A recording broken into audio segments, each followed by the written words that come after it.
Entonces, en el versículo 1 del capítulo 7 nos habla de dos tipos de contaminación. Contaminación de carne. Diga contaminación, dígalo, de carne. Aquí la palabra carne ciertamente está haciendo alusión al cuerpo. Al cuerpo. ¿Y qué es la contaminación de carne? Es aquella que se da a través de los pecados del cuerpo. Contaminación de carne, aquella que se da a través de los pecados del cuerpo o que se practican mediante el cuerpo. Y la palabra de Dios es bien enfática cuando menciona entre estas la fornicación. Vivimos en un tiempo donde el sistema está tratando de cambiar el modo de vida de la familia, de la juventud y de los niños. Y está buscando la forma de adoctrinar desde temprana edad a los niños en torno a la práctica sexual. Cuando la Biblia habla de fornicación, donde nos dice huyan de la fornicación, 1 Corintios 6, 18, dice, huid de la fornicación. Cualquier otro pecado que el hombre cometa está fuera del cuerpo, mas el que fornica contra su propio cuerpo peca.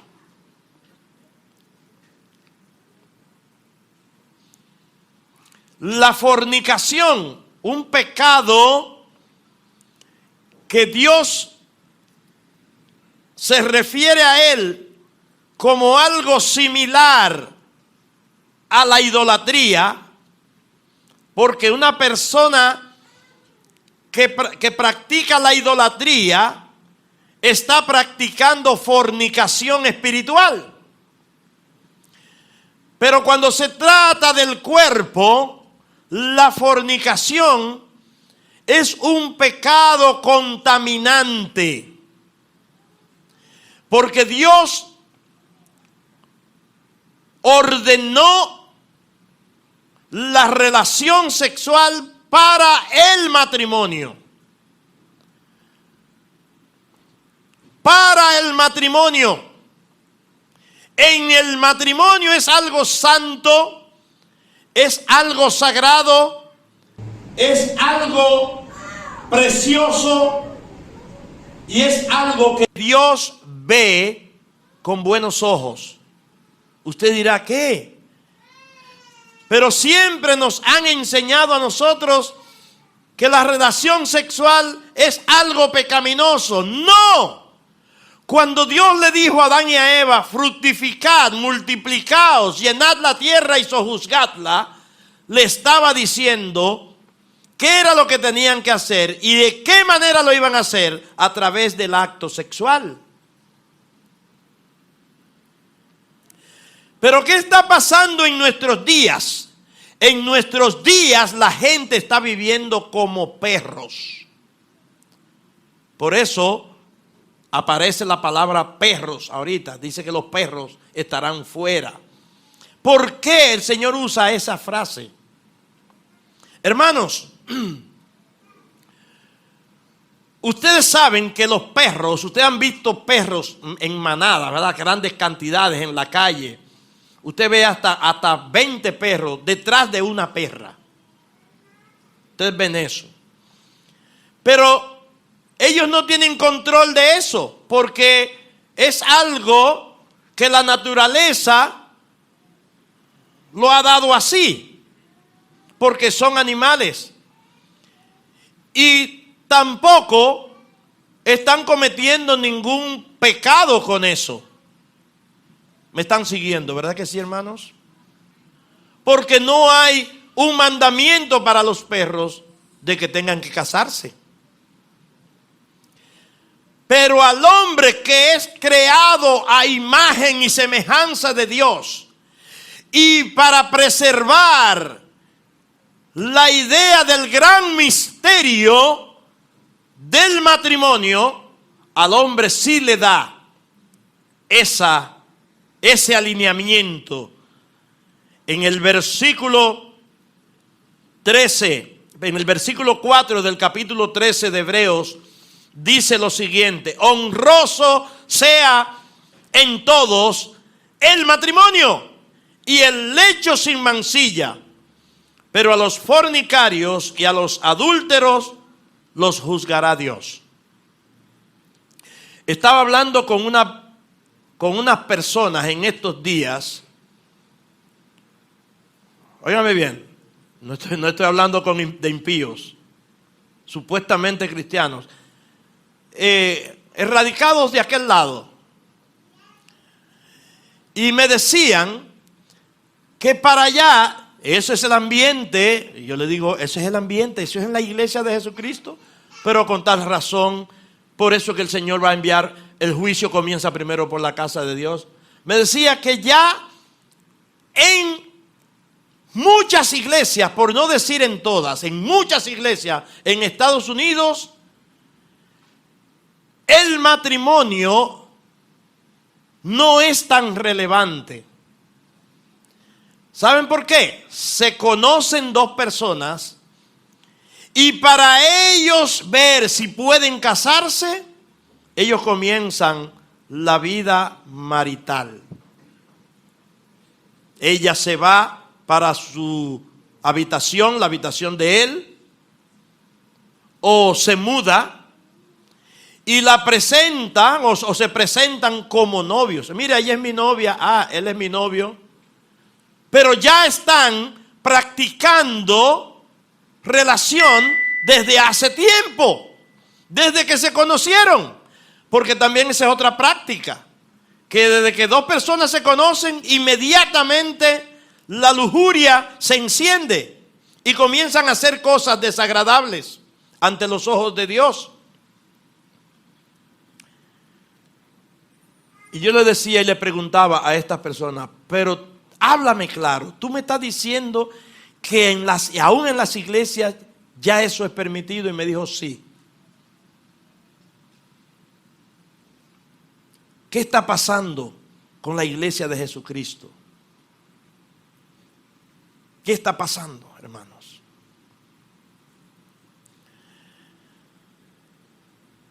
Dice Hebreos 13:4, honroso sea en todos el matrimonio y el lecho sin mancilla, es decir, la cama sin contaminación. Dice, pero a los fornicarios. ¿Quiénes son los fornicarios? Las personas que piensan que eso es lo mismo o es igual o es equivalente a yo ir a un restaurante y comerme una comida cualquiera. Vivir una vida sin ningún compromiso. Si no me da resultado, dejamos esto. ¿Qué condición tan deprimente es esta?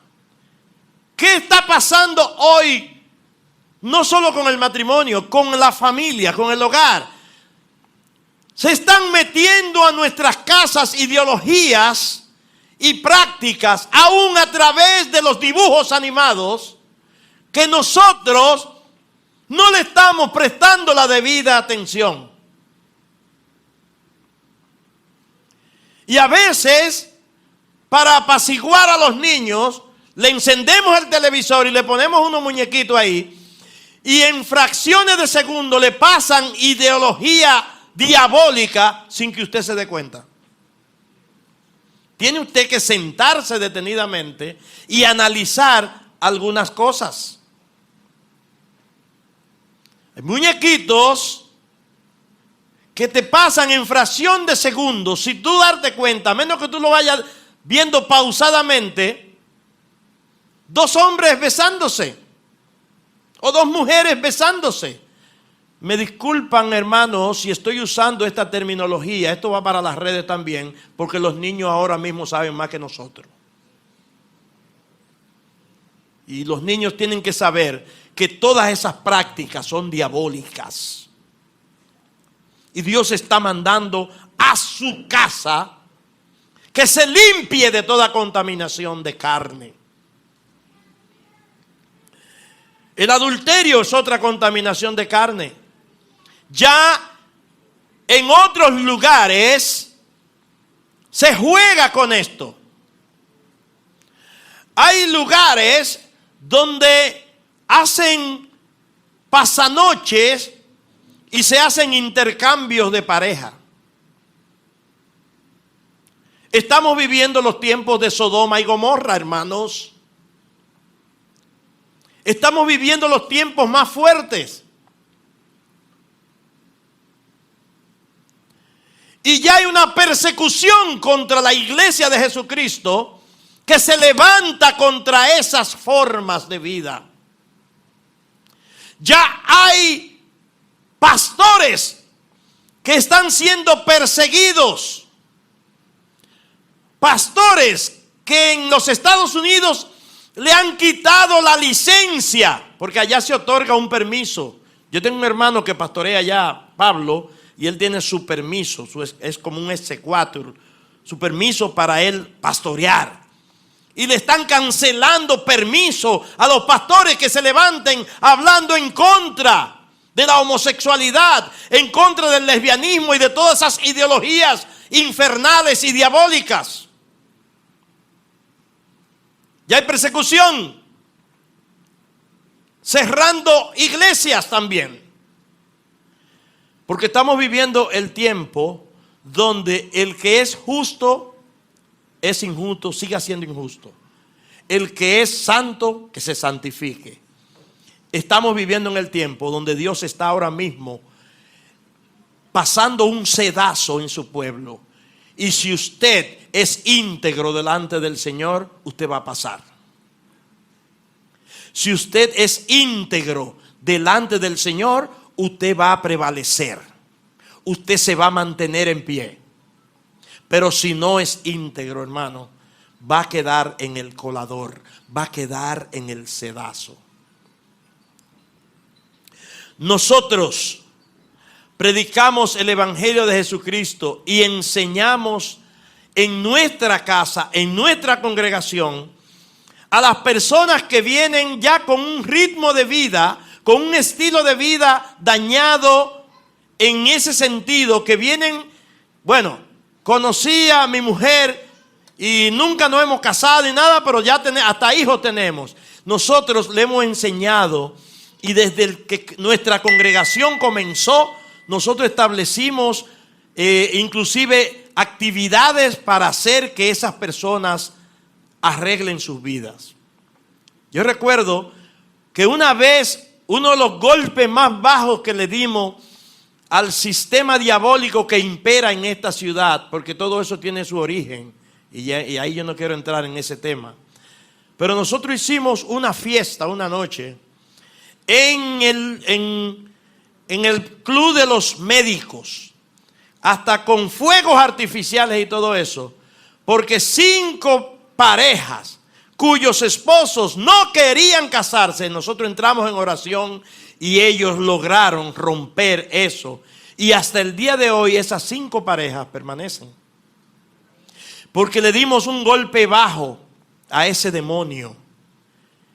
Y siempre hemos predicado esto. Y yo quiero irme, cuando me toque irme delante del Señor, con mi conciencia tranquila de que no dejé de amonestarles en cuanto a estas cosas.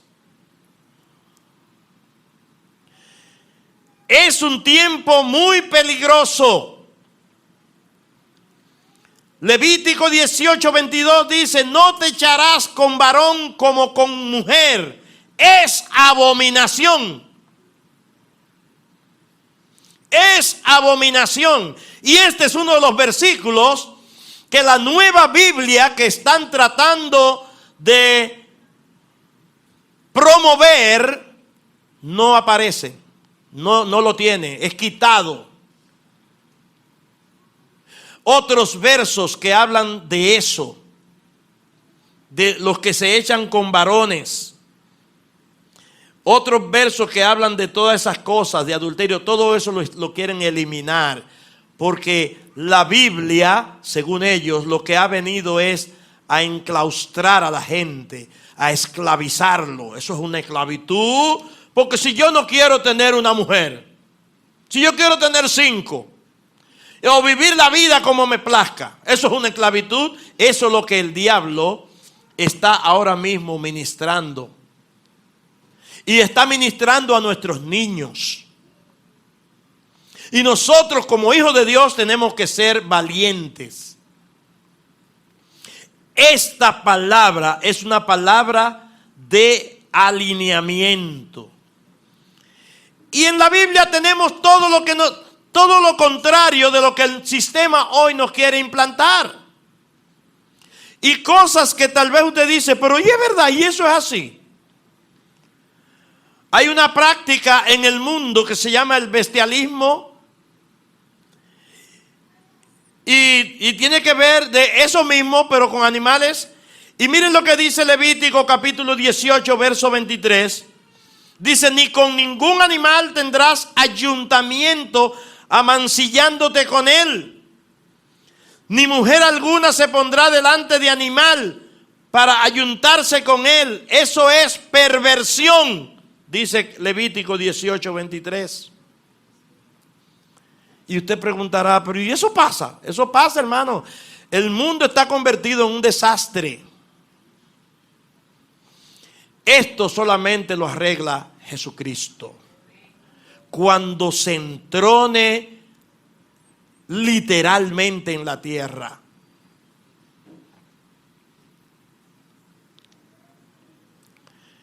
Otra cosa, cualquier práctica pecaminosa deliberadamente es pecado. Dice Hebreos capítulo 10, versículos 26 al 29, porque si pecáremos voluntariamente, ¿saben lo que es pecar voluntariamente? Eso es algo que se está dando en el pueblo de Dios. Si Dios te dice a ti que no muevas esa silla, que si la mueves estás pecando contra Él, y tú la mueves, no te pasó nada, y vuelve y la mueve, no te pasó nada, y vuelve y la mueve, entonces te acostumbras a moverla y te haces una costumbre de eso. Entonces hay personas que saben lo que es pecado. Y la Biblia dice que el que encubre su pecado no prosperará, pero el que lo confiesa y se aparta alcanzará misericordia. Entonces, el pecar deliberadamente o voluntariamente trae consecuencias funestas. Si tú sabes que es pecado y lo sigues practicando, entonces hay un problema. Es posible que no hayas nacido de nuevo.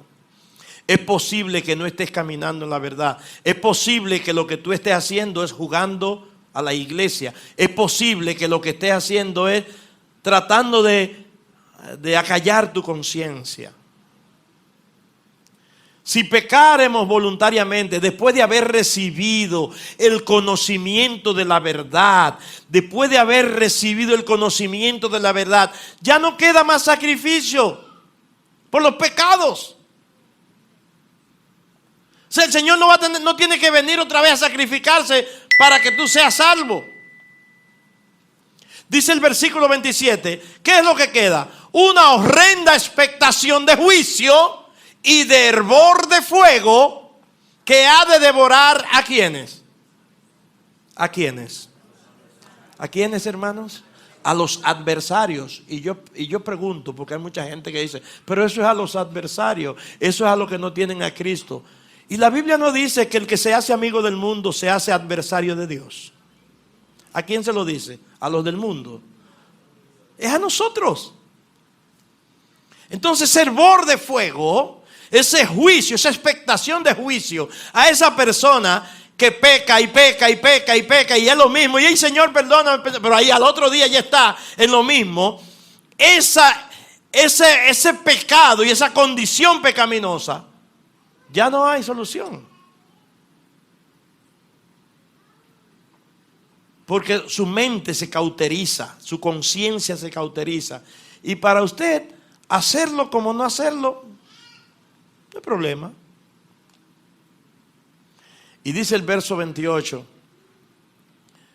El que viola la ley de Moisés por el testimonio de 2 o 3 testigos muere irremisiblemente. Oiga bien, no me diga, pero eso eran los tiempos de Moisés, eso es antes del nuevo pacto. Pero dice aquí, ese era el mandamiento que había. Moría irremisiblemente el que violentaba la ley de Dios dada por medio de Moisés. Pero dice el verso 29, ¿cuánto mayor castigo pensáis que merecerá el que pisoteare al Hijo de Dios y tuviere por inmunda la sangre del pacto en la cual fue santificado e hiciere afrenta al Espíritu de gracia? Aquí habla de castigo a alguien que fue santificado. Por eso el Señor dice, el que es santo, continúe en esa tonalidad, santificándose. Y usted preguntará, pero ¿cómo es esto? Si soy santo, ¿para qué tengo que santificarme? Eres santo porque Dios te santificó. Y entonces Él te santificó para que tú te santifiques. Porque santificación significa apartamiento. Él te apartó, mira, ahí estás, santifícate. ¿Y qué debo hacer para santificarme? Bueno, esta palabra es una palabra que va para largo y yo ni por mitad voy. ¿Qué debo hacer para santificarme? ¿Qué es lo que debo hacer?